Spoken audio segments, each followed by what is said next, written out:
All right, welcome There's everybody. a whole front row, just FYI. F-A-I. Yeah.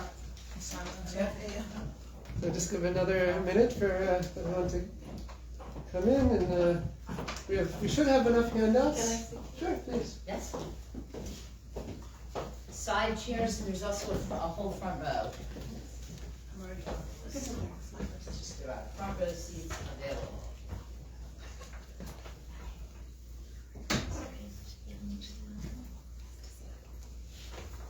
So just a little bit about me for those who weren't roommates with me in college, or who I just met right now again, or who hasn't come to a previous class. So my name is ysgordon. I am a student of Rabbi Yitzchak Ginsburg. He is a Chabad Chassid and Kabbalist living in Israel. And one of the things that got me interested in Rabbi Ginsburg is that for the past over 50 years, he's taught about the unification of Torah and science. So we all have a lot of interests that are worldly interests, but we also want to know where to source those interests in Torah. So that was my question in 1998 when I first started asking questions to Rabbi Ginsburg, and since then I helped out organizing classes, mainly in Crown Heights, and then throughout the New York area, and then ultimately helping with book sales and distributing, and then editing some of Rabbi Ginsburg's works. I actually had the privilege, thank God, of editing a book together with Rabbi Ginsburg called Frames of Mind. That's on motivation. So that's a little bit about my history. So it's about 25 years that I've been a student. So this class tonight is actually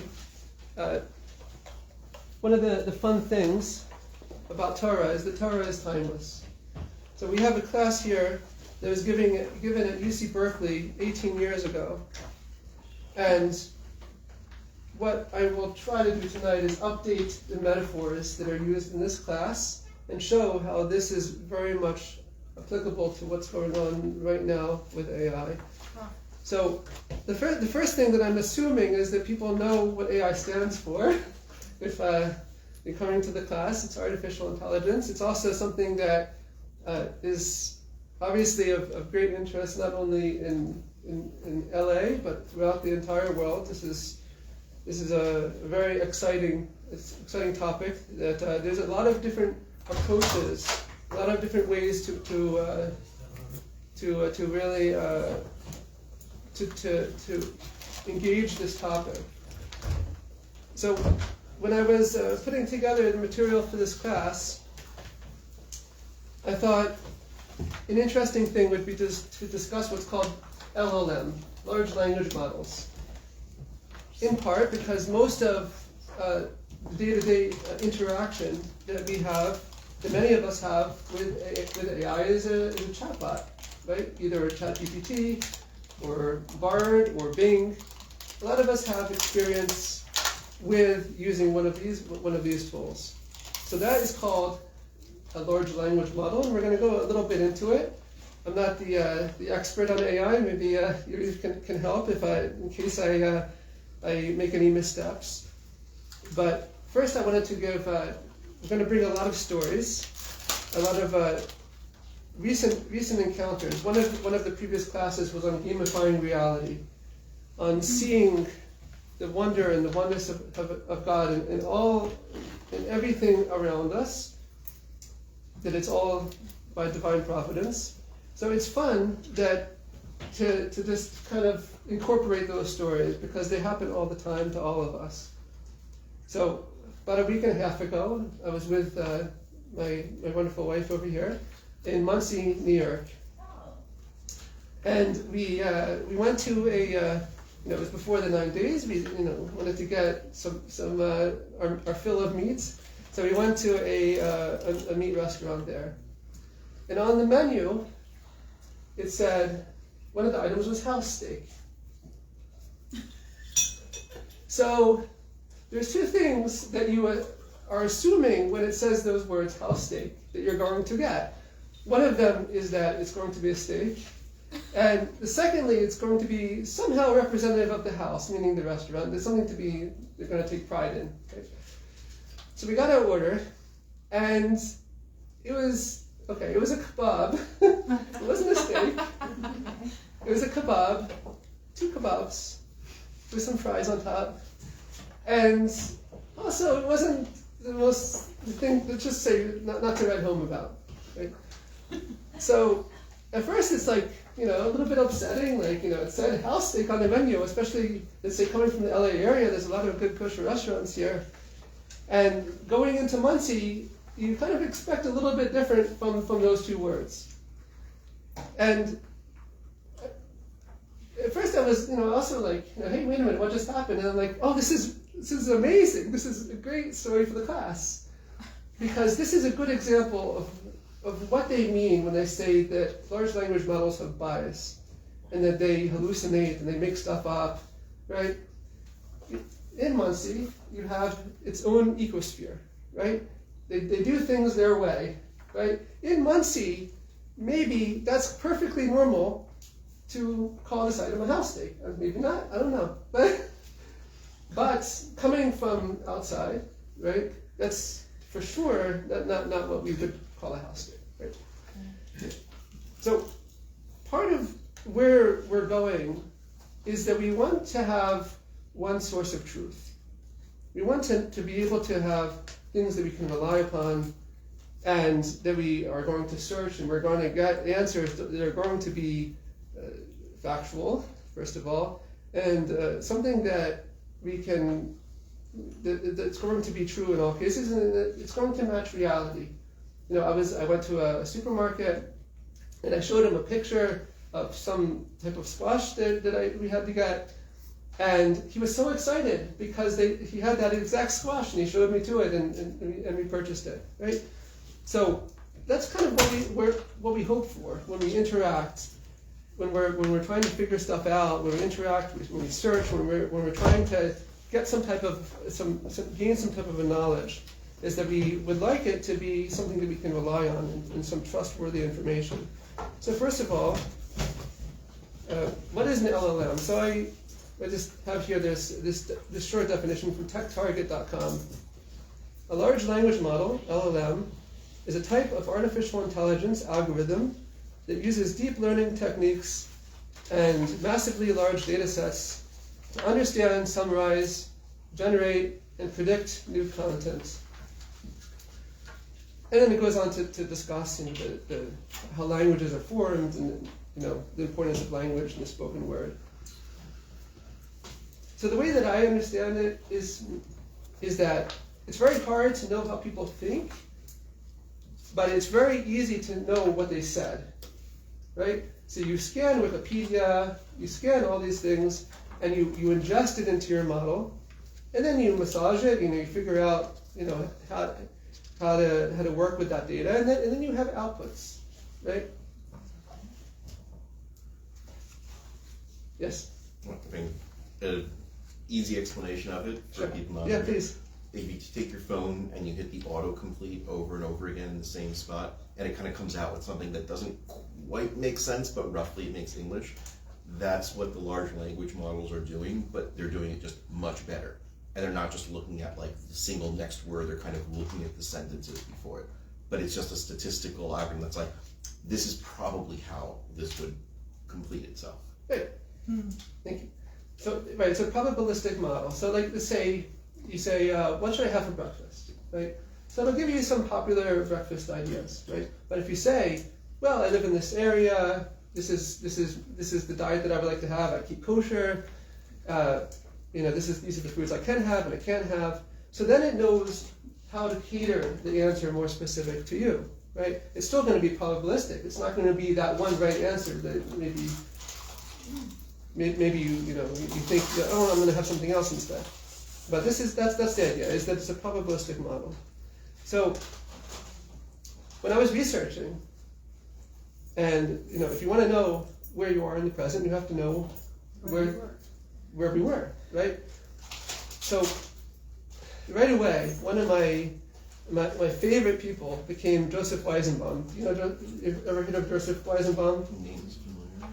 So he created the first chatbot. Mm. Do you know the first Eliza. chatbot? Eliza. Mm-hmm. That's right. Right.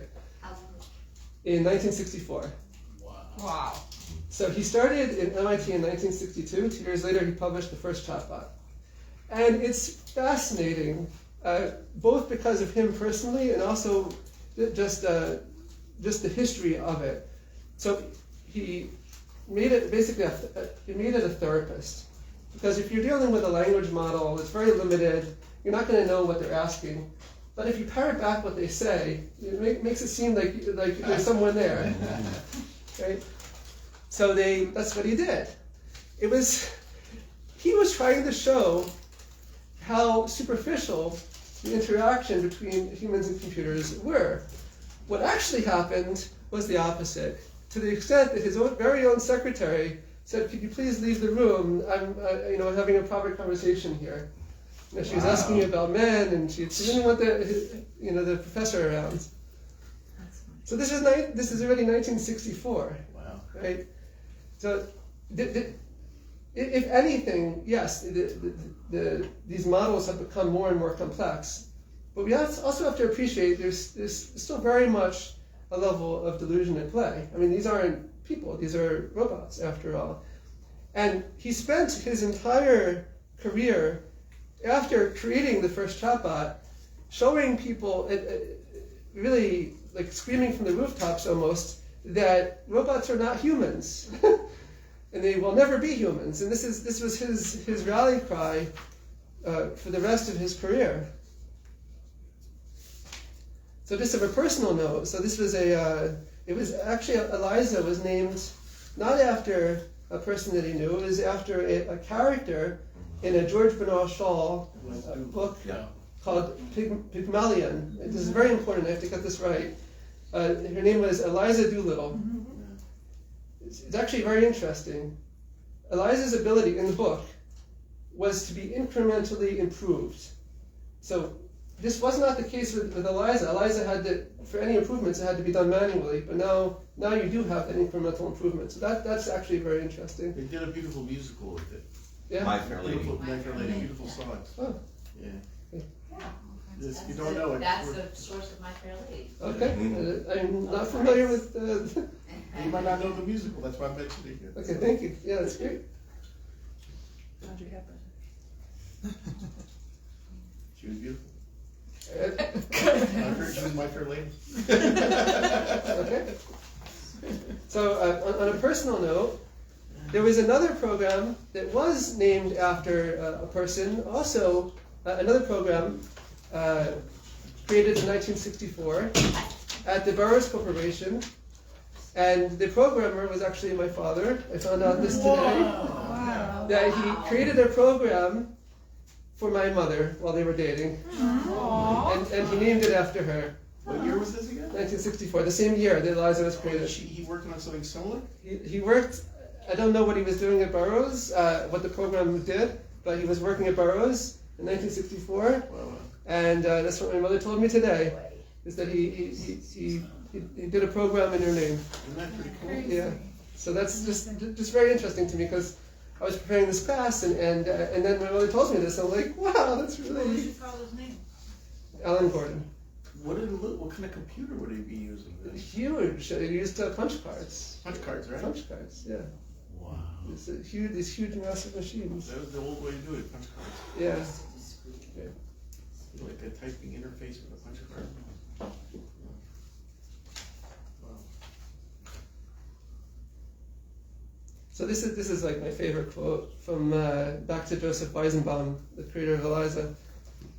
I had not realized that extremely short exposures to a relatively simple computer program could include powerful delusional thinking in quite normal people. Wow. So that's an awesome quote. There's a lot of people who, like I Ching or other things where they look for answers that will come up in some sort of apparently random way, or even where people look, I don't know, even today people look, I don't know, whatever what's in my, what does it say, my horoscope today, or is it there people are looking for something, you know? Right. There was like a little magic thing they used to shake around and get answers, whatever that Eight ball. was. The 8 Oh, ball. magic 8 ball. Right, so we have magic 8 balls. Yeah, a lot of them. So in his book, in Joseph Weizenbaum's book called Computer Power and Human Reason, he makes the distinction between deciding as a computational activity and choice. So this is all just kind of like a little history lesson. It's very, to me, it's very fascinating because he himself is making this distinction that humans have free choice and robots don't. Right? So this is, and he had bitter opponents, as we can imagine. You know, today there's still very, very much this feeling that maybe robots will one day be like humans, but he was for decades he fought against this. So this is our champion for tonight is Joseph Weizenbaum. He's Jew too. Yes. And during his life he didn't make these connections that we're going to make now, but in his merits, now we're making some of these connections. Okay.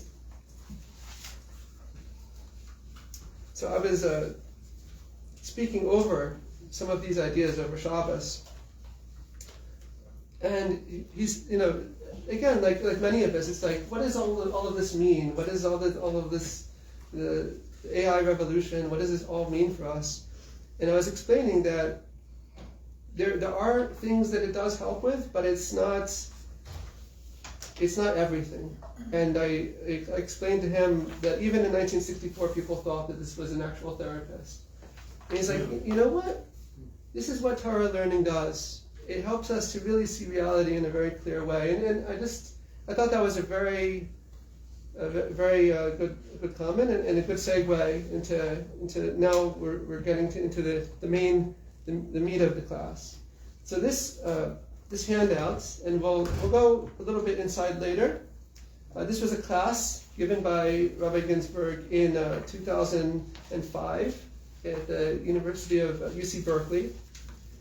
And in this class, Rabbi Ginsburg lays out, and it's a very, very detailed class, how the Hebrew language is the ideal programming language, the ideal model for information processing and management. And it's a fabulous class. For years, I've wanted to try to give this over, but I didn't know how. I didn't know, first of all, it's very technical. Not all of it do I understand. But secondly, you have to have the right approach. Right? You have to have some good reason to give it over in a way that it's going to be something that's going to be give merit to the original class. As time goes on, as we mentioned in the beginning, the Torah is timeless, but the metaphors are always updated. Right? So now, instead of information management and programming, we have a wonderful metaphor. And that metaphor is AI, and specifically tonight we're talking about LLM, a large language model.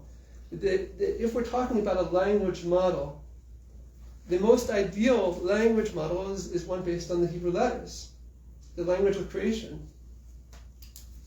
So that's okay. So that's like saying it. You know, that's the elephant in the room. That's the main topic for tonight. But if you're going to say that, then you have to back it up.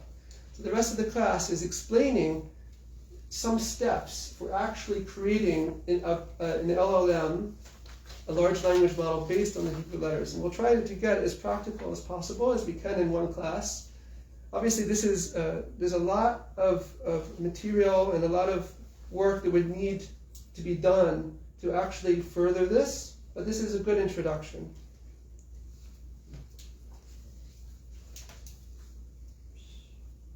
Okay.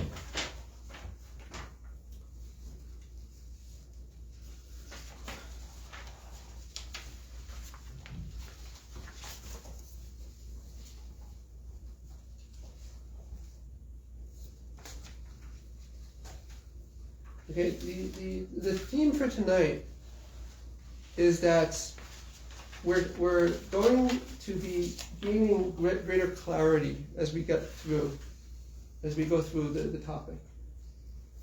until we have a model for clarity, which is also a model for creativity, right? What's happening currently is that you have many companies, everyone's rushing, it's like an arms race for AI, right? And you have everyone coming up with their own versions, their own version of the truth. You have companies that are creating their own models. You just have everyone's competing against each other, right? Trying to win in this new space. And as we started off with, right, all we want to know is that we're going to have something that's going to match our expectation for reality.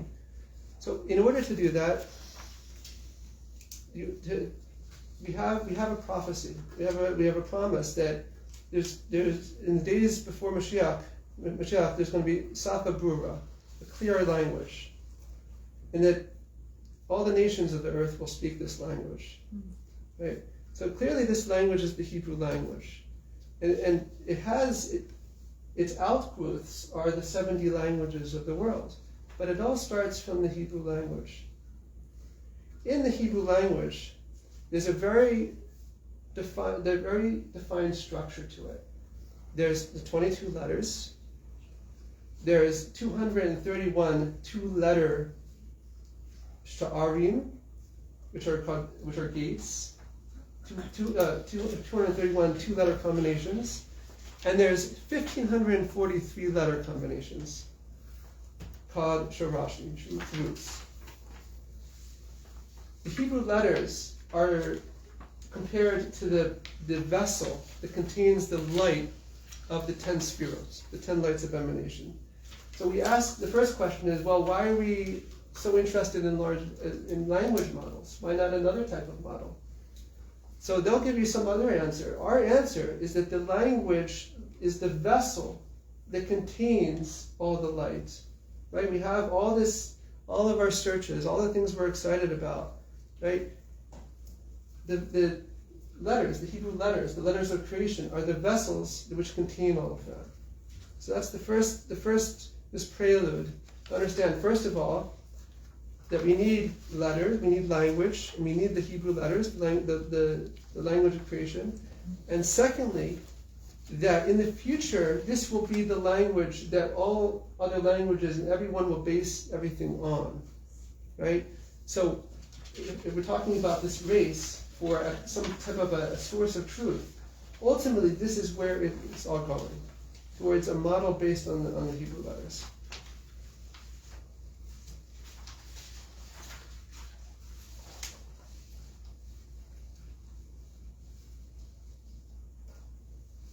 The other thing is we have a name for this model, right? So we said that there's 231 two-letter roots. Anyone who wants me to repeat something, I'm happy to do it at any time. There's 231 two-letter roots, and then there's 1,540 three-letter roots. Much? 1,540. So there's... Is that somewhere here in the paper? I see 231, Yeah. 40, Yeah. yeah. It's on the third 62. page. Counting sides, so 1.5 pages in. Oh, there we go. Sorry. Yeah, Thank you. Yeah. There's a lot in the class that I'm not going to discuss right now because we'd be here until the morning and beyond. But yeah, everything is from this class. Everything that we're talking tonight is from this class. The only thing that is changing is the metaphor. Yes? Yeah, so in terms of gematria and the numbers and the way that you're talking about roots and gates is similar to, I don't know the English word for it, but when you study math, prime numbers. Permutation? Yeah, prime numbers and things like this, where certain numbers fit inside certain numbers. Right, so there's...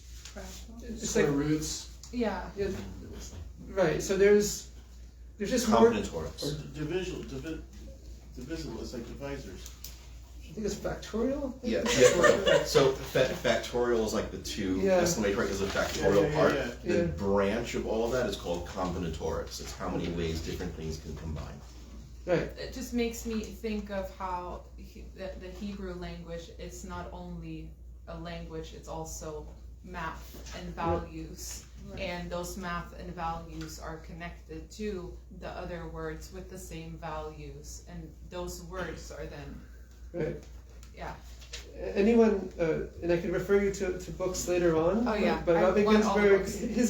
his main thing is math. He loves Yeah, math. yeah. He loves math. His main, like, that, he would be happy just speaking about math. I've heard him talk math. Yeah. So this class has a bunch of it, but I mean, we have a book, just to give you an example, on the number 137. It's a fabulous book. I was just thinking about that. Yeah. What's it called? 137. Oh, that's all time great. The riddle of creation. The universal structural constant. Right, it's the fine structure constant. Fine. It's actually the inverse of the fine structure constant. Inverse, okay. 1 over 137. Yeah. And I helped to organize those classes. We didn't know what was coming. It turns out there's hundreds of gematrias and meanings behind this one number, 137. And it just without end. And in classes since, he's brought up many times other correspondences to 137. And since those classes, almost every week, I noticed the number 137 like everywhere. Right. It just seems like, now that you said it, it sounds like, oh, I know that number. Yeah. So it's just, so just think of an example of how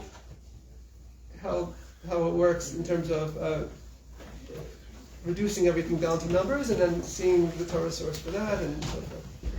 Okay. So again, we're already beginning to see a very particular structure, right? If you want to be able to program something, if you want to be able to have something that's reliable, you need something that's very set, right? That's mathematical, it's based on some specific parameters. So again, we said that we have the 10 of the 10 spherotes. Yesterday we had the Yurtzeit of the Arizal. He's the one that introduced to us the idea of a partzuf, that you have to have you explain something in accordance with the tenfold model according to the spherotes. So that's one step in this. Then you have the vessels that contain that light. That's the 22 letters. Within those vessels, then you start having a whole landscape, and we're going to get into this and explaining that all of search and all of AI and all of this, we can map out an entire topography of concepts based on these 231 root letters, root words. Okay. So what is the name for this model? We have a name. We want something that both relates to 231 and 1540, and that name is Israel. Wow. So the name Israel, the name of the Jewish people, our land of Israel, the Torah, which is called the Torah of Israel, and even God himself, who is called the God of Israel. So how does the name Israel relate to 231? Anyone know? Did anyone find it in the handout? Yes. Yeah. If you break up Yesh, Resh, Al, Lamed, so Resh, Lamed, Aleph. the gematria. Yeah. So you take I read all ahead. the letters? Yes, Take all of the letters? So, Yesh Ralah. There is 231. This is just There is 231 two-letter roots in the Hebrew language. How did we get to 1540? So Anyone? it's a statement, you're saying it's a Hebrew statement. Right. 1540 is if we it's in there, but if we take the value of an aleph, you can make the value of an aleph 1,000, and if you make the value of an aleph 1,000, then the gematria, the numerical value of Israel is equal to 1540. Aleph made 1,000. Right, the aleph. If you make it into okay. So this is, again, as the Jewish people, we want to be an Or La'amim, a light into the nations. And we want ultimately to have, to explain how the Torah is relevant to everyone in their lives. So here you have a topic that's of great interest, and you're saying that the name for the model that we can create is Israel. Right? So to be a light into the nations in Or La'amim is that's the job of the Jewish people. So that's that's so we have a name for the model now. So we've now named the model Israel. Israel. Or Yisrael. Right, Israel.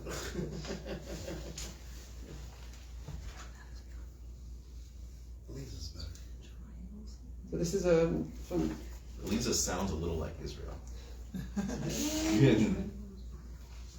So this is a quote from Rabbi Ginsburg during the class.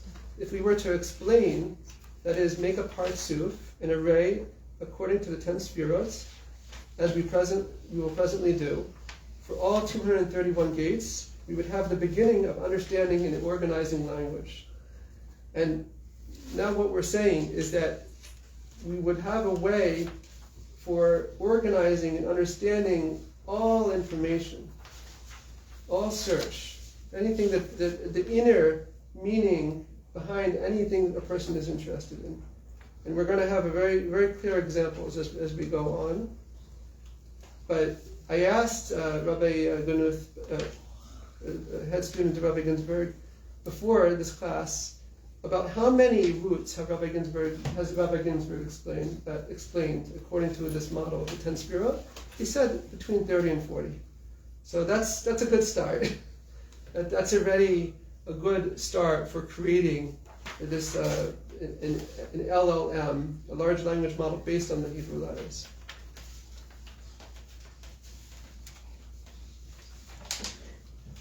So if we're going to start, we have to start from the beginning. Right? What's the first root, two-letter root in the Torah? Bara. Right. Beis Resh. Base Reish? Beis I don't know Reish. the root. Okay. Beis Resh. Beis Resh. So How does one know that? that's the First word of the first Torah. word of the Torah. Oh, okay, fine, all right, that makes sense. So the start of all, you could call it creative activity, right? Creation is an creative act. So the beginning of, yes. Yeah, I don't remember it exactly, but the first word of the Torah and the last word before we start reading it again becomes yes, lev. Right. Right. Okay. Yisrael is the last word of the Torah. L. So the lamed. It's a lamed. Lamed. At the base. At lamed. Yeah. Base is It's base. hard. Oh, interesting. So we have the name for the model, and then we have the creative Mm-hmm. side of it. Yes. Cool. But what if you don't go for the bet? Let's say, because that might be like the in or before. What if the resh, what should be rosh or reshin? Shouldn't that be the beginning? That could be the two-letter. Or is it a possible other? Let me just say at least a possible other two-letter. model. Right. Actually, in the class, it discusses that you can also analyze Aish as well. But the first one in the word Reshit is Beis Reish. Yeah. And not only is it the root of the first word, it's also the root of the second word, which is Bara. Okay, that's true. It is the second. Wow. Yeah. So Bara means clarity, and also creative, but it's the whole idea of what we're going to be discussing is in order to gain greater clarity. Right? If you look at all the articles on AI, right, they're making all the promises in the world. It seems like there's something off about it. You've seen this before. You've seen people be very, very overexcited. You know, there's room for excitement, but the level of excitement. So we're dialing it back and seeing what's really going on here. So we brought a little bit of the history with Eliza, and now we're discussing the Torah way to look at it. Okay. So any more questions before we go forward? Okay.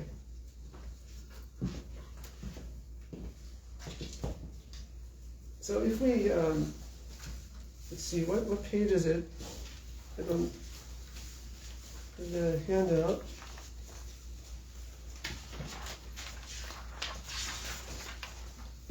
So there's a chart of all the chart of all the roots. This is on page 8.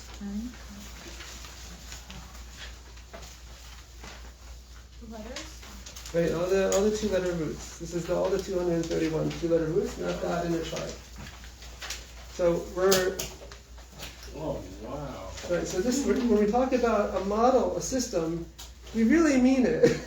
This is, everything is really clear and definite. Yes, Yeah, it's like the table of, Periodic table. yeah. right, But it's different, Yeah. because the Right. periodic table, I was thinking with the all the binary. elements do not necessarily connect to one another.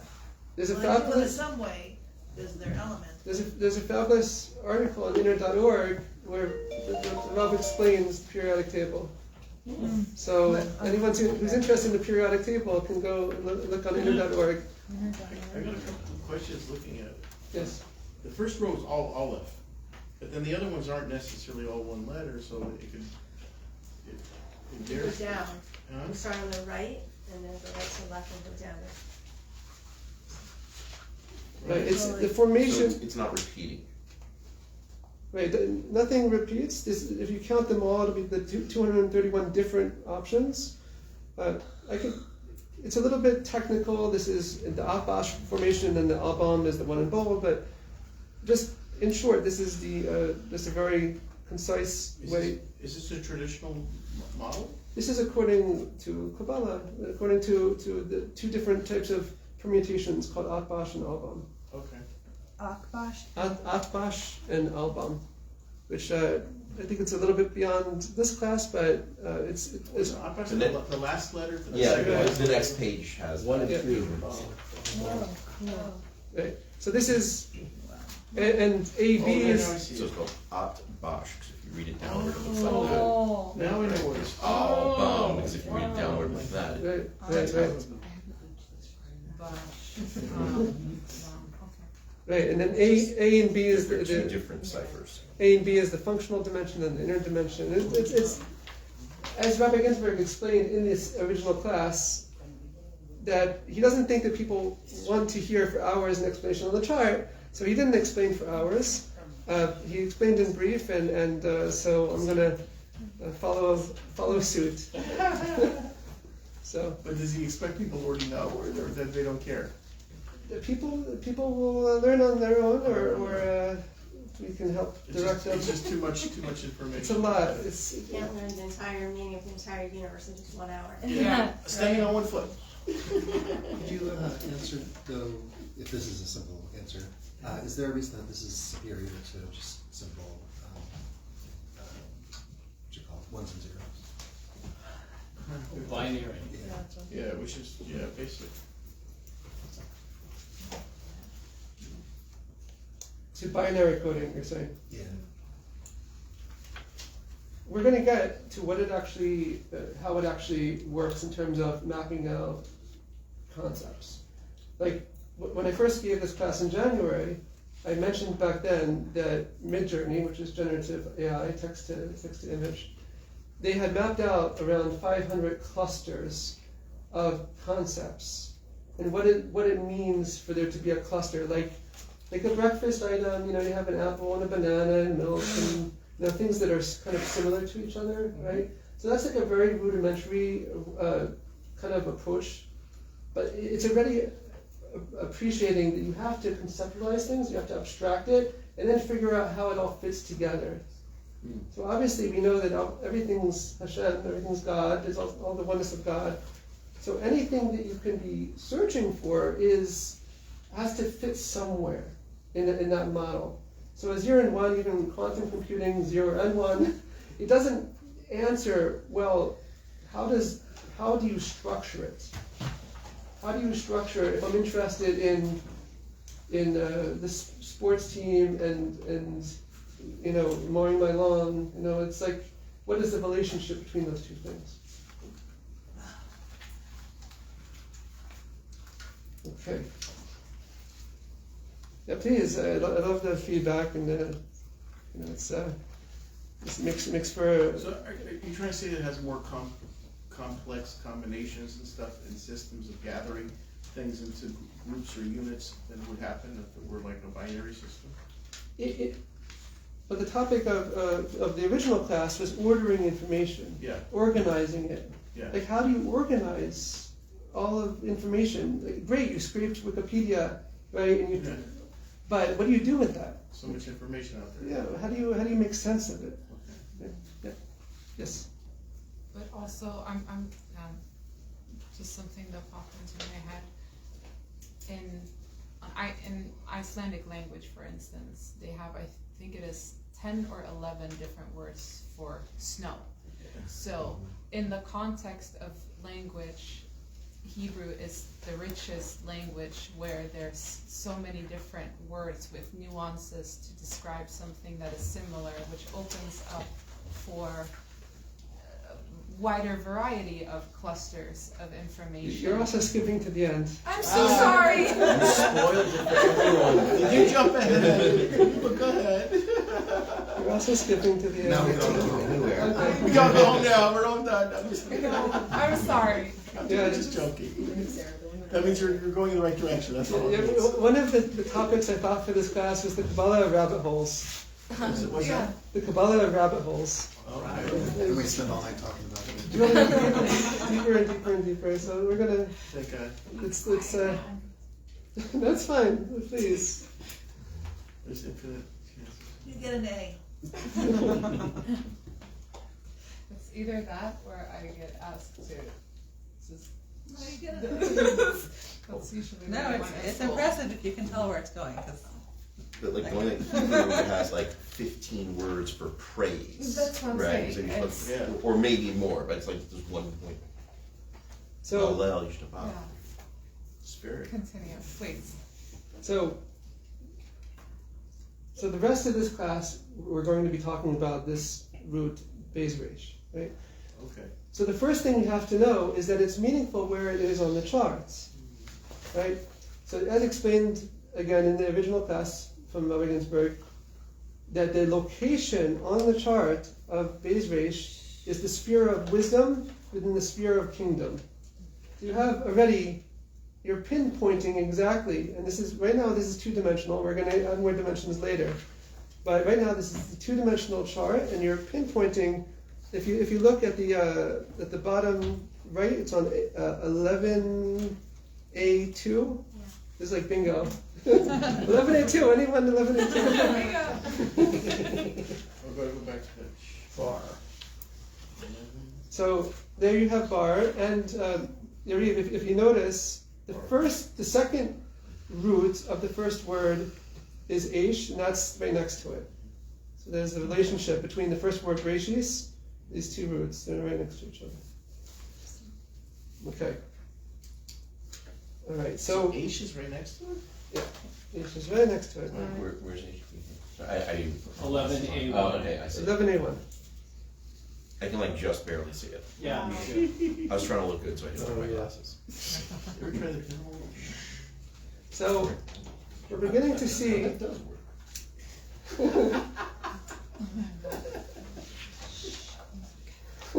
So we're beginning to. Is that working? It works. I don't know, I'm just listening. So we're beginning to see that finding the location on the chart is very significant, because everything is going to be understood from this lens of the sphere of wisdom within the sphere of kingdom. And that means ultimately that it's wisdom as it comes out, as it actualizes in reality. So, for instance, the Aramaic translation of the first words of the Torah are, with wisdom God created. So it's like wisdom is that initial act of creativity, of creating. Okay. So this is very appropriate that the first root that we're analyzing, Beis Reish, is also the beginning act, the beginning word of creation of the Torah. So to quote, again, this is actually taken from the audio transcripts from the class, because I really wanted to bring this home in terms of this idea that we're clarifying the current state of where people aren't really sure what's happening with AI and LLMs and what's going on. Yeah. So we're clarifying that. That's the purpose of this class. Clarification, once more, is the wisdom to clarify reality. The most important insight that we said is that clarity itself creates. That is the greatest sentence that we've said this evening. This is what Rabbi Ginsburg said. Where are you? This is from the audio transcript. Oh, I see. But it's written up in this handout, but I really wanted to bring the actual transcript. Okay. And the audio is also available on inner.org, so anyone who would like to listen, I encourage also listening to the actual class. Okay. So this is this is like the greatest sentence that we've said this evening, the most important, that clarity creates. And what does that mean, clarity creates? So he gives an example.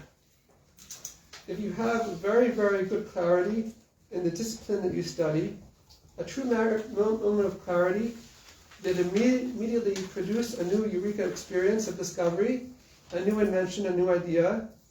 So that is what it means that clarity creates. So here we're opening up what it means to search, right? You know, in the past you say, well, it's self-discovery, right? You're really searching, you know, if you really want to be like, you know, try to spiritualize, you know, what it means to search. But here we're saying something very practical, that what it means to search is you're searching for innovation. You're searching for some new idea. And AI is not going to do that. It's going to give you some Regurgitated right. information. It's everything that's already there, and that is the human component. Right, it's minus the human component. And what is the missing human component we're so excited about when we're engaging in technology? It's the potential to be partners in the creative act of creation. What if, I'm just giving the benefit of the doubt to the other side just for a second, but what if all of trillions of combinations and permutations you could do in a second, where human beings couldn't do in a lifetime? Just that many connections, that many explorations of data or ideas or whatever, could make connections and relations that we hadn't seen. Like even the surgeon said, I maybe would have missed that unless I had this thing pointed out to me. I mean, or any other person in any other field can get it. I'm just giving it the benefit of the doubt what it can do, not what it can't do. It's not creativity. It's not creativity, but it's just making connections. And Right, but the you're able to reveal to us something that makes clear to us. It's making us clear of something that wouldn't have been so clear. You know, I mean, or at least it has that potential, right? You know. Right, so it's what we call yesh miyesh or yesh miyayin. Okay. Something from something or something from nothing. Right. That to be able to detect bugs in a program or to find something that you haven't found, that's great. That's a very good use. But it's not creating something that hasn't been here before. Right, it's always I see. Right. Just they can things better. The current model with AI, because I think we're having like this discussion last time, that like my understanding when I first heard about AI was the way back in the days that you put information in and then it takes that information and give you something out. But my understanding of AI now is closer to, like the example I gave is like a baby. Like you don't have to teach baby gravity and how its anatomy works. You just kind of put a baby there and eventually it'll start walking. Like you could even say like, the baby's not looking at an adult to say like, oh, I'm supposed to walk. Because the baby doesn't know what an adult is. Like, I don't know if I'm describing exactly right, but that's what I understand how AI is working. So the way that we usually use AI in English is a word that describes several different possible things. So I say like animal, right? Oh, there's a whole bunch of different types. So the type of AI that we normally mean when we say AI now is machine learning with a large language model. But there's a lot of other types of AI. You could think of it as each one sort of represents a different part of the human brain. And the previous AIs were things that we call an expert system. That was the kind where you would just teach it, oh, ask these questions. Does it have 4 legs? Does it have a trunk? Oh, then it must be an elephant. And there's other kinds of like strategic AIs, which like take numbers and do math and figure out, oh, what's the best position in this room that would be able to see as many other spots. So you would, you know, in a game that was like a video game with shooting, you put a shooter over there, or if it's something in architecture, you would do something else with it. So basically, when we use AI, sometimes it's a little bit tricky because we sometimes mean something different based on. So in answer to this question, do you see anything that's not derivative In AI? in AI? It's all derivative now. It's just combined in newer and interesting ways. Well, but you can introduce a randomness element into it so that it creates something that potentially wasn't created before, but it would be random. It wouldn't be generative based on necessarily a thread of logic. But I think there is potential based on adding the randomness element It doesn't have true thoughts. Right. yet. It's kind of like a baby babbling, and it's learned to put words together. And now it's learned to put them together in such a way that it'll go, oh, and they clap, and they're like, oh, that was so cool. And it's, oh, I guess that's a good order. I'll do something like that again and again. Yeah. I don't know, I seem to have a different impression, because like, for example, I had a friend who wanted to impress a girl, and so he told AI, okay, make me a poem of this person shopping at the Grove, and this person, and I wrote a poem. So that is based on all the previous poems that have been written and recombined slightly. And just using, if it's rhyming, using rhyme schemes with words, and it does look pretty impressive. But I mean, if But there's she no had, art. and if she had 4 other suitors that asked for something similar, the models that would come up would likely be very similar. But that could be faked out too. You could say, write it in the style of Leonard Cohen, write it in the style of Bob Dylan or something like that. And as the model evolves, it hopefully Right, but it could never create a new, correct me if I'm wrong, but I don't think AI could create a new person, a new soul. Meaning, if I, as a person, give the AI, the chatbot, ChatGPT information of, I'm so and so old and I've lived in these different cities and this has been my life and this person passed away and blah, blah, blah, and all these aspects that makes me who I am and the life that I've lived, and say, write a poem from that perspective. AI can do that. And if someone were to say, something along those lines, but make her African American and 13 years old instead, AI could do that. However, AI could not create a life, the life that I've lived, and come up with that. Right.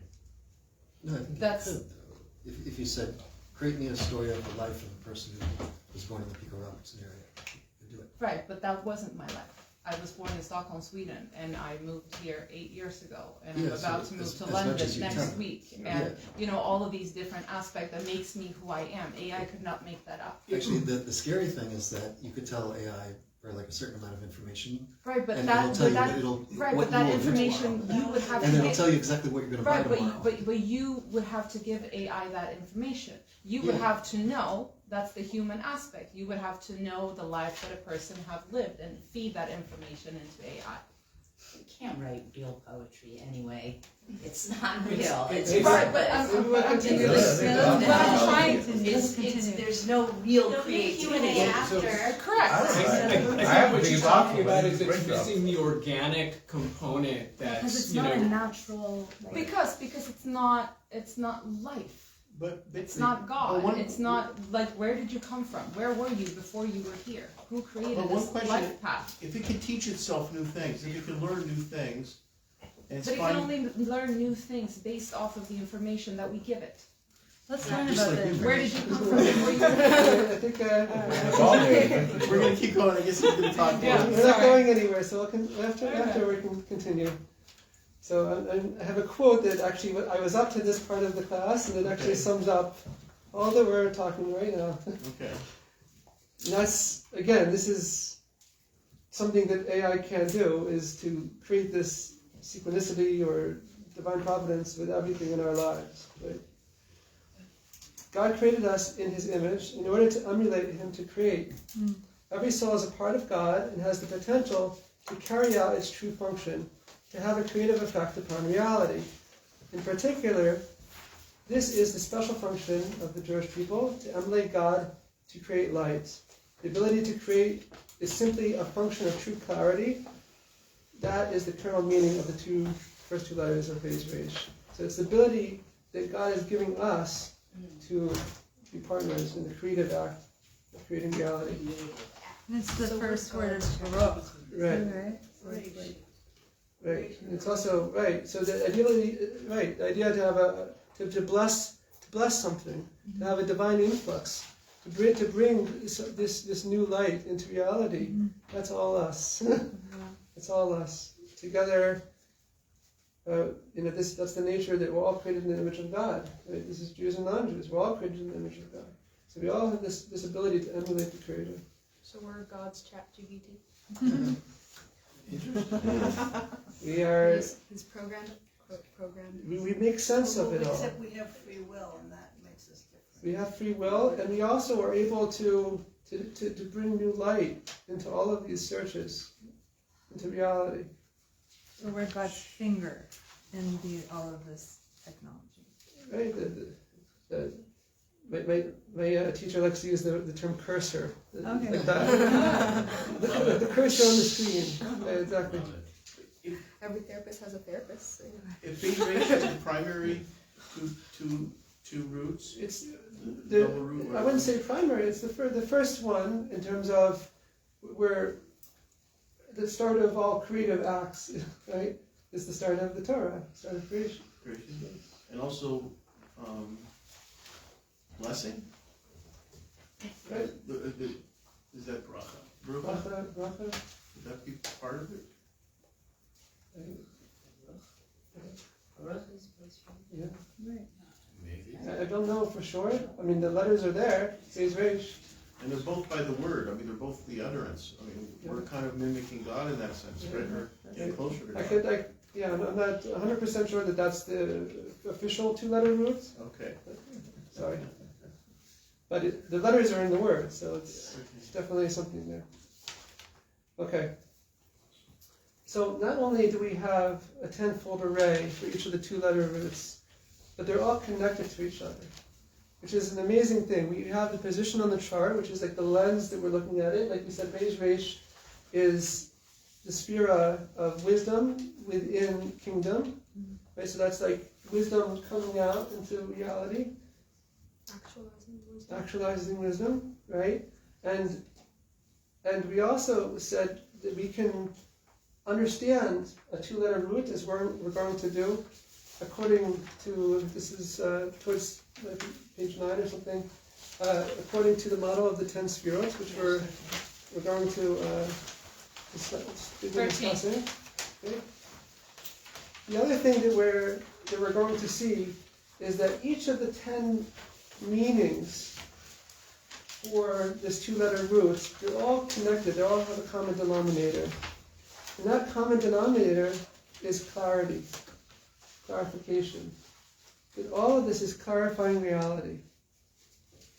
So I was talking with my older son, and he didn't know about this class, but this is the way things go. He's creating his own programming language. And so he's talking to me that his attempts to create a programming language. And he explained to me that you have, and you can explain this better, that you have inputs, and then you print those inputs. Is that correct? Yeah, it's Okay. amongst other things, yeah. Yeah. Sure. So you have inputs and you print those inputs. So he was typing like, ABC, 1, 2, 3, something. And then he printed it into a different tab, and there it was on the other tab.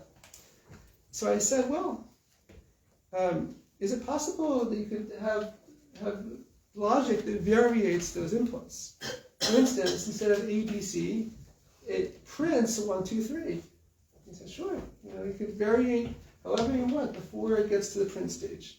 Right? So when we're talking about the Kabbalistic models for transposing letters, and we have numerical value and all of that, those are all our variables for variating. We come and we're looking at we're searching for something, and then there's a model that variates that, and then it prints a certain result.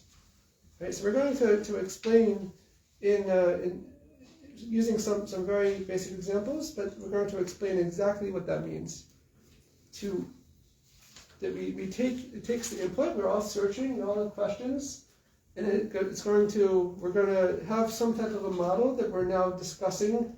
The basis of that model is the Hebrew letters, and then it's going to print. It's going to come up with a result. And that result is going to be something that's going to give us deeper insight into our searches. Okay, so now we're actually going into the actual examples. This is page 12. So it said, use the example bara, which is located in the sphere of understanding, of bina. So I'm just going to read from the bara portion. Bara is the position of understanding, and it means clarification or differentiation. This root is also used in the context of clearing an area, such as cutting down a forest or clearing an area of rubble. So we can imagine, right? A person is searching. Now, if a person wants to know how to clear rubble, maybe they don't want to know the deeper meaning behind clearing rubble, right? They just want to know how to clear rubble, right? But maybe they want to know the history of rubble. This is really a passion for them, right? Or the history about cutting forests. They don't want to actually know how to cut down a forest. They don't want to know how to save a forest. They're just interested in the history of cutting down forests, deforestation.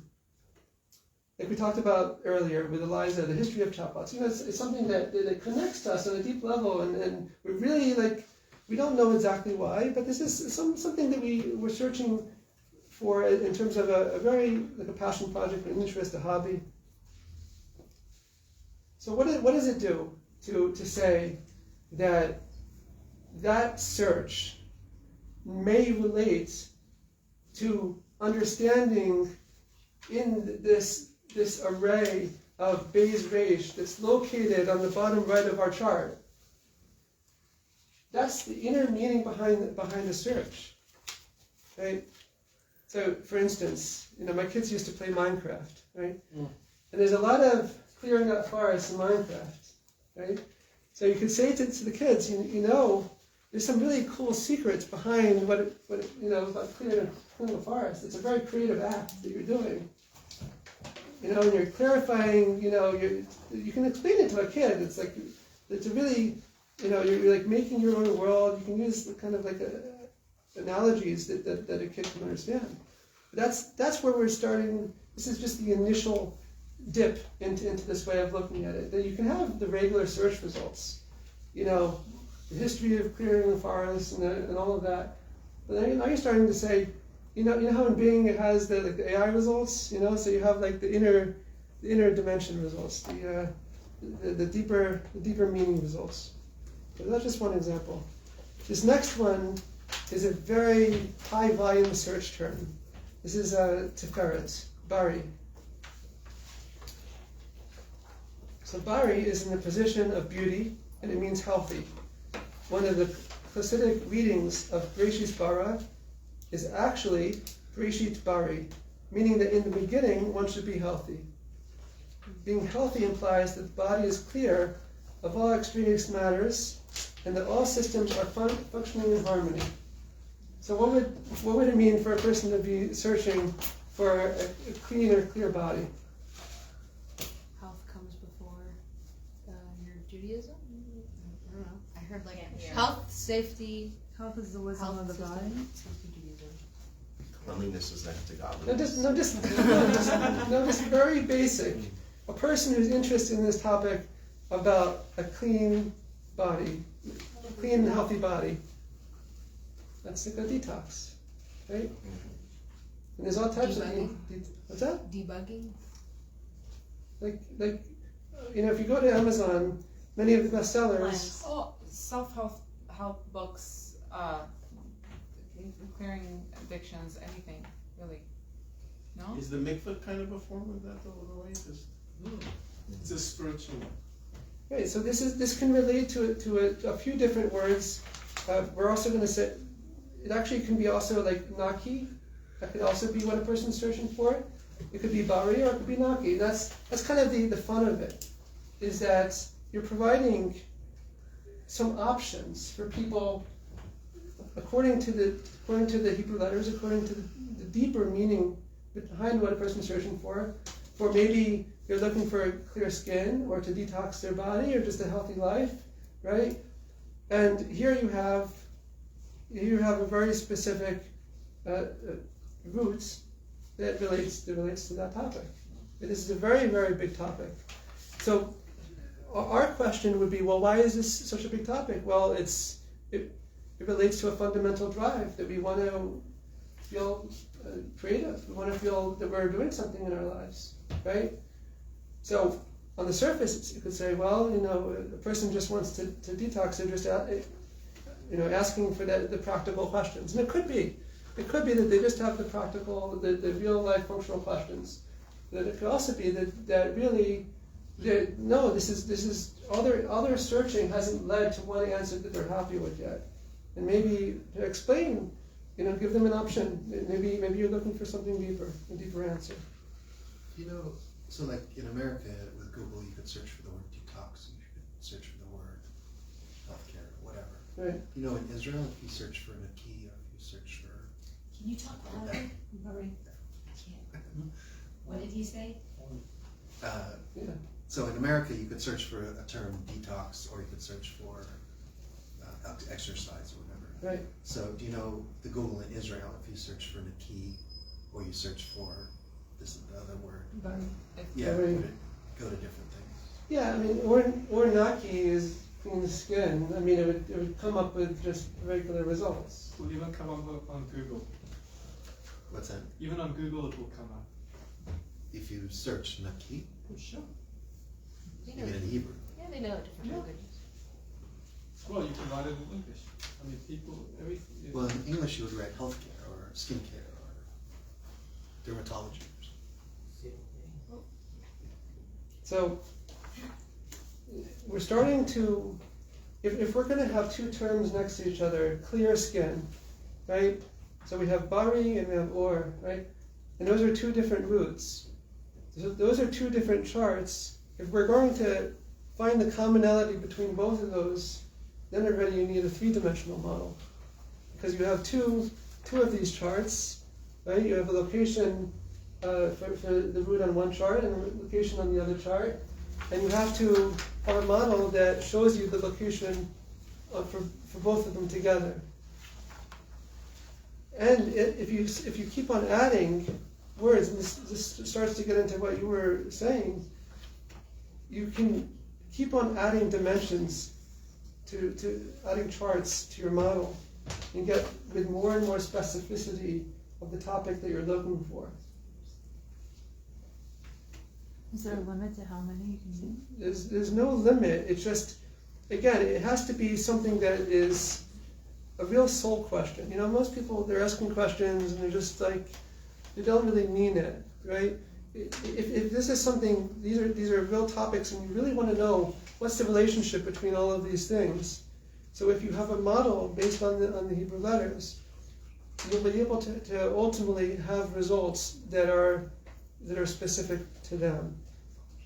So you have the location of the root on one chart, you have a location of another root on another chart, and maybe a third word and a fourth word, whatever, and you're just putting that all together in type of a spatial reality, virtual, a real reality. Right? A reality, or we call it a typography or concepts, where you've mapped out all of it. Yeah. Why would you need more than one chart? Can't you just find them on the same chart? Because you're looking for the relationship between clear and skin. Mm-hmm. Right? So you need to know how they intersect, how clear interacts with skin. So you need both together, and understanding the position of the one, position of the other, and where both intersect on the two planes. Yes? Is Hebrew the only language where a letter corresponds with a number? Or could you do this with a different language that does that? There's been, like, the Lubavitcher Rebbe gave the gematria, the numerical value for the word now, but it's very infrequent. You can look at Roman numerals. Yeah, numerology. There is such a thing, but it's But it's very not connected to it's- letters specifically. But Hebrew's the only language where it's like innate to the language. Right. Right. That's what I thought. But Like, I'm going to discuss an example of that using English letters at the end, but you can't base a class off of that. Whereas it's something meaningful. Even a gematria, even a numerical value from Hebrew letters, you can't base your class off of that. What was the word we said the Rebbe did an English word? No, No. 4057. We want Mashiach now? Yeah. Oh. wow. How does it get the gematria from the English letters? Making it to a Hebrew? tzaddik can do that. Does he go, does he go to Nun and then? Yeah, he did. We had then to translate Aleph, it to Hebrew. Okay. Yeah, But transliterate. Oh. Yeah. Right, so it has to be Hebrew. but that's That's why I but was. that's not something. 57. Sorry? That's not something typically we can do, but Right. a tzaddik can. Well, Like put the in the Hebrew letters, kind of like Yiddish would be Yeah. or something. Or Right, whatever. right. And that's actually making, kind of like sanctifying the word in a way. You know, it's No. converting the word into a Hebrew word. Well, It's funny that we don't have like Yiddish, which was German, whatever, Jewish.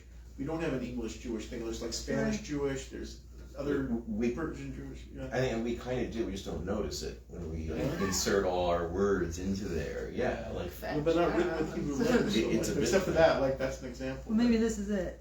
Yeah. Now. okay, we so- have distinctly different patterns in how Jewish people who grow up in a Jewish community speak than the people around them. Maybe it's just the word now, and that's just That's what enough. Jewish people are. Yeah. You live in that? So just in the way that we like answer a question with a question, maybe it's like that phrasing is something that In yeah, good Jewish maybe fashion, kind of- answer the question. So I was preparing for this class at the synagogue that I go to in the valley. And so last night I was finishing off. So I had two interesting things, encounters I thought to include here. The one was that someone asked if I would like pizza. There's pizza, right? And I guess I wasn't giving him an answer because I had my crackers and I had my tea. And so he said, it has sauce and cheese. I'm thinking to myself, that's very interesting because, I mean, he's trying to like say it in a way that is going to get me more interested. Right? It's pizza, and it has sauce and cheese on it. And so I was thinking, that's kind of like, And your cracker doesn't. and my cracker, yeah, my cracker is just a cracker, just know some cracker. And I do not get paid for endorsements. So. And so it's kind of a fun example, you know, because really that's not, typically you don't think it's like something that's going to answer some deep longing in my soul, whether pizza has, whether you're really understanding the concepts of sauce and cheese. But here we, just that clear skin, you have these two roots, you're combining it, and so he's like, but it has sauce and cheese, so what's the root for sauce, what's the root for cheese, and it's, you can start thinking in that way. And how do they connect? Vina. I have no The idea. most basic of the chart. I mean, you need the model to be able to enter sauce and cheese, so I can understand the deeper meaning behind sauce and cheese. And pizza and sauce and cheese. Right.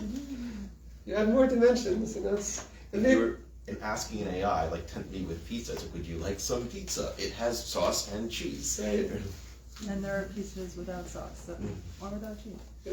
Like true. What's the Kabbalah of pizza without sauce and cheese? That's true. Yeah. Is it really pizza at all? So there's another story from last night, and this is to all of us. We all have stories that happen all around us. We have just being attuned to it. So there's a man that I'm not going to diagnose or anything, but he unfortunately had some issues, and one of the things was that he would say a word or two, and then be very overwhelmed by it, and then he would either repeat it or go to the next words. But when he was learning Torah, where I gave him this class and he was reading over, he calmed down and he was able to read more or less sequentially. And so when we're talking about the immersing in Torah, and we have these words that are very exciting, these terms that are very exciting, I thought this was a good thing to keep in mind, is not to get so caught up in any particular excitement that we have for specific words, specific terms, because it's all just connecting to Hashem, to God, right? It's all just this oneness of God. And so it may be very exciting, some roots, some ideas, but it's all just for the sake of seeing the oneness in all of creation. So I thought that was also an interesting story because here's this person that was very overwhelmed by words, and when you put Torah in front of him, he was able to focus and to go through and to bring that. I'm not to get overwhelmed by all this, is that what you're saying? Yeah, not to get overwhelmed by all this. That you don't need to know this root and that root, and to get so fixated on specific roots and this relates to my soul root. This doesn't. No, it's all. Just let go. Just search. If something is helpful, then great. If not, then just let go. Okay. I did want to bring. Rabbi Ginsburg, obviously, this is a class from 18 years ago, and he didn't bring this, but I felt like, a little bit remiss if I don't mention this. So LLM, we're talking about building a model of 10, right? And the formation of models of 10. Mm-hmm. Oh. So you got it. I got it. Right. Okay, someone say, because I don't get it, I'm stupid. No. I don't get it either, I just told him not to pull it. Translating. You've got to be very mathy Yeah. to get it. So here you have the three intellectual spheroids, you have the three emotive spheroids, and then you have the three behavioral spheroids and kingdom. So you have 3, 3, 4. Wow. So Lamed, Mem. So That's not in the handbook. that's not Which also adds up to 100, which is Also- 10 squared. So right. Also 10 squared. Is that the same model as this one, or is it different? Yeah. Yeah, Okay. it's the same. once you point it out, it's like, What does Hashem's root come to? Because if Well, you there's use the the different 3 names of letters, God. Depends on well, what there are name. the 3 letters, and you said there are 2 and 3 letter combinations. So Hashem's is that? Depends on the. Hashem is just a placeholder for the name. Well, I just mean the name we use, like as the Yud. the 4 letter. Oh, the Okay. 4-letter name. Yeah, because there's only 3 letters within it. Right. So Does there's the a first two root there. letters The be first the root? two. The first two are The a name. first two are the Are root. holy name Yeah. in and of themselves. Right. Yeah. But aren't there 3 letter roots as well? Yeah. Right. But I don't know how it would. It's a combination of Haya, Hoveh, Yeh. Right. So it's Okay. like a good right, a good translation for Hashem for the 4-letter name is the eternal one, right? He was, he is, he always will be. Right. Because it stands for a longer. Right. But if you, I can find out after. I'm just not. Okay. I'm not I sure. just wasn't sure. I'm just not sure. Yeah. Right. So, But the first 2 letters would be generally for the first 2. right, the first 2 letters are also a name, a holy name in and of Yeah. themselves, and they're called the Father and Mother. And then you have the son and the daughter are the last 2 letters, the Vav and the Hey. Interesting. Right. It's the hidden and the concealed. Right. So there's the two dynamics. In the I think first- it would be Yud Hey Vav would Right. be 'Cause the there's root. only- It's like to be. Right. Okay. Sorry, I didn't digress. Again, I'm just not. If I don't know, then I just say I don't. So we have we have Sfirat Omer, we have the 7 weeks and the 49 days, and we have the inter-inclusion of the emotive Sfirot. So we have the 100, which is the inter-inclusion of understanding a chart of 10 into another chart of 10. So that's like wisdom within kingdom. That you have to seem to place within. You can like I said, you can You say go. each 10 would have its own derivation? Each 10 can have its own 10, and it can be endless. So every one can branch off into 10, and one of those can branch off into another 10. So that's like Like the Sferis Homer, whatever kind of like you get the 7. right, but you can keep going. Oh. You can keep going. That's why I said if you have a string of words, there's no limit to the amount of search terms, right? It'll just drill you down deeper and deeper and deeper into the model. How about a stream of consciousness? Just like thoughts, stream of thoughts. The same thing. So again, you can write down whatever you want. It just may not speak to you, the answer, because it has to come from the Yechida, the highest level of our soul, is the same letters as Chida, riddle. Each of us have a riddle inside of us.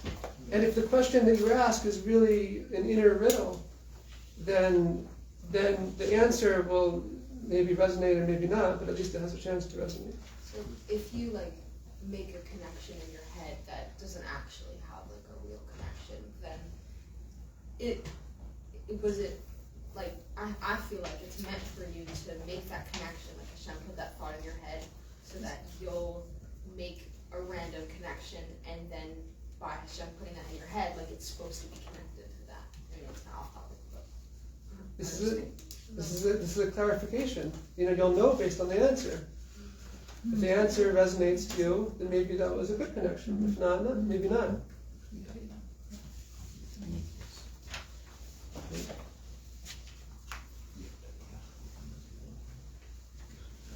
So Is the word, I'm sorry, this is also a little off topic, is the word Yechida related to the word Yerida?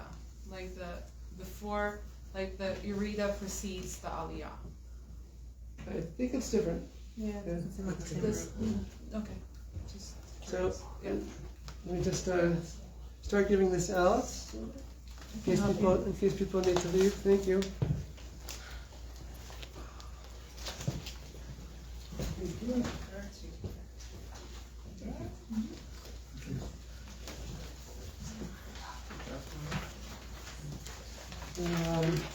Hopefully we have a copy for everyone. So this is a fresh out of the Kinneret. This class was given by the Kinneret in Israel. Everyone have a copy? Copy?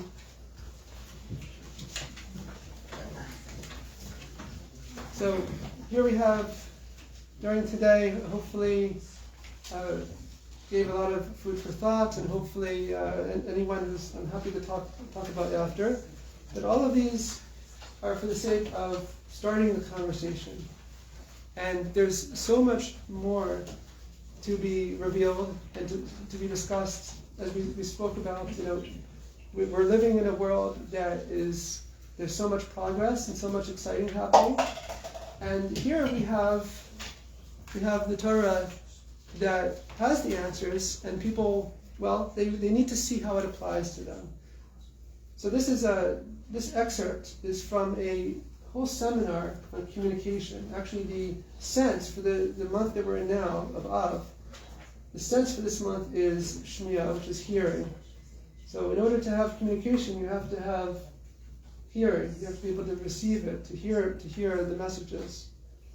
So this was prepared for tonight. You have a special treat. You're the first one seeing this. And so please, I started looking through it, and it's very exciting, and maybe I'll give a class later on, another month about it. But on the back are dedication opportunities for the full book version of this topic of the Kabbalah of communication. And some of it will also talk about like the future state of communication, which is telepathy. We have natural consciousness called Modat Tavit. Like it's not necessarily based on technology. I mean, there's a future state where we'll be able to just speak to others, and we do this all the time without knowing already. That's what we're doing.